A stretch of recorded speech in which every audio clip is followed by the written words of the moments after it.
त्रिपुर एक छोटा सा गांव था। इस गांव के ज्यादातर लोग किसानी करते थे। कुछ सालों से गर्मी बढ़ गई थी और सूखा पड़ने लगा था।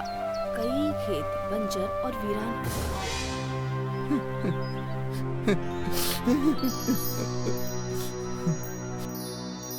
नरेश जमींदार के खेतों को किराए पर लेकर उस पर खेती करता था। जमींदार के खेत में एक कुआं था जो आधा खाली रहता था। नंदिता, ये कुआं दिन ब दिन खाली होता जा रहा है। अगर ऐसे ही गुजरता रहा तो कुछ ही दिनों में कुएं में पानी बिल्कुल नहीं रहेगा। आप ऐसा मत कहिए, कुएं में पानी आ जाएगा। अब तक सारे गांव में सूखा है, पर हमारे कुएं में पानी है ना। लेकिन ये कुएं का पानी अगर खत्म हो गया तो हम अपनी खेती कैसे करेंगे और जमींदारों को उनका किराया कैसे देंगे? आप पहले ही ये सब क्यों सोच रहे हैं? हमारे साथ सब अच्छा ही होगा। ऊपर वाला करे जैसा तू कह रही है, बिल्कुल वैसा ही हो। हाँ, वैसा ही होगा। नंदिता नरेश को अच्छी बातें सोचने के लिए कह रही थी, पर नरेश के दिमाग में बुरे ख्याल आ रहे थे। ठीक उसी तरह हुआ। 1 महीने के बाद उसका कुआं सूख गया। हे ऊपर वाले, अब हम क्या करेंगे? कैसे फसलों को उगाएंगे? कैसे जमींदारों को पैसे लौटा पाएंगे? आप परेशान मत होइए, कुछ ना कुछ हो ही जाएगा। नरेश और नंदिता परेशान थे। उसी वक्त वहाँ एक बूढ़े बाबा आए।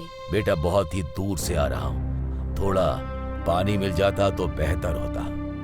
नंदिता ने देखा कि उसके मटके में थोड़ा सा पानी है। उसने तुरंत अपने मटके से बाबा को पानी पिलाया। ऊपर वाला तुम्हारी मदद करे बेटी। वही तो नहीं कर रहे। क्या मतलब है बेटी? मतलब ये कि आज के बाद हम किसी को पानी नहीं पिला पाएंगे, क्योंकि सारे गांव की तरह हमारे कुएं का भी पानी सूख चुका है। बाबा ने थोड़ा सा पानी अपने कमंडल में भर लिया। पानी ना होते हुए भी तुमने मुझे पानी दिया। बाबा ने अपने कमंडल से पानी कुएं में डाल दिया और कुएं के अंदर पानी भरने लगा। कुआं ऊपर तक भर गया। बाप रे! नरेश और नंदिता दोनों चौंक गए। अब तुम लोग कभी भी पानी के लिए नहीं तरसोगे। ऐसे ही सबकी मदद करते रहना। नंदिता और नरेश ने उस बाबा से बरकतें ली और फिर वो बाबा वहाँ से चले गए। गांव में बात फैल गई कि नरेश के कुएं में पानी है और गांव वाले पानी के लिए उसके कुएं पर चले आए। ऊपर वाला तेरा भला करे बेटी। भाईजान, हमारे घर पे एक बूंद भी पानी नहीं है। क्या हम एक घड़ा पानी ले सकते हैं? अरे लो ना बहन, ये सारा पानी हम सब के लिए ही तो है। आपको जितने पानी की जरूरत है ले जाइए। नरेश और नंदिता सबको पानी देने लगे। सारे गांव वाले खुश थे। ये बात जब जमींदार के कानों में पड़ी तो वो गुस्से से पागल हो गया। वो जमीन मेरी, वो कुआं भी मेरा, और वो नरेश कुएं का पानी सबको मुफ्त में दे रहा है। उसकी इतनी जरूरत, आज ही मैं उससे वो जमीन छीन लूंगा। और जमींदार अपने आदमियों के साथ नरेश के खेत पर पहुंचा। क्या बात है सरकार? अरे ऐसे अनजान क्यों बन रहा है?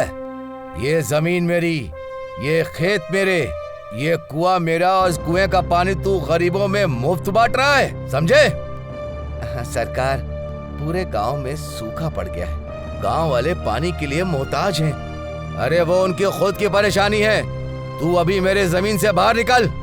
जमींदार के आदमियों ने नरेश और नंदिता को धक्के मारकर खेत से बाहर निकाल दिया। इस खेत के चारों ओर बाड़ लगा दो ताकि कोई कुएं के पानी को छू भी ना सके।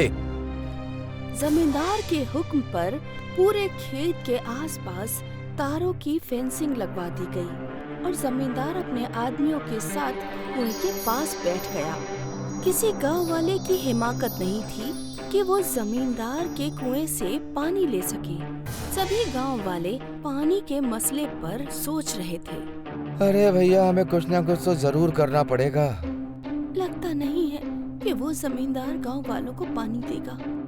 लेकिन अगर हम जमींदार से पानी खरीदेंगे तो हाँ, अगर एक बार जमींदार से पानी खरीद लिया तो।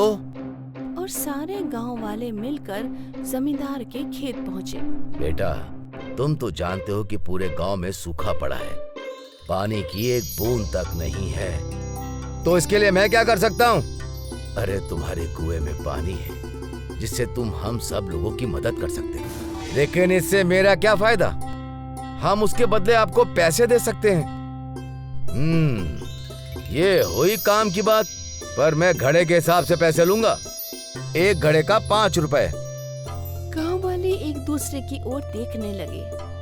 अरे ये तो बहुत ही ज्यादा है। ज्यादा तो है, पर हमारे पास और कोई चारा नहीं।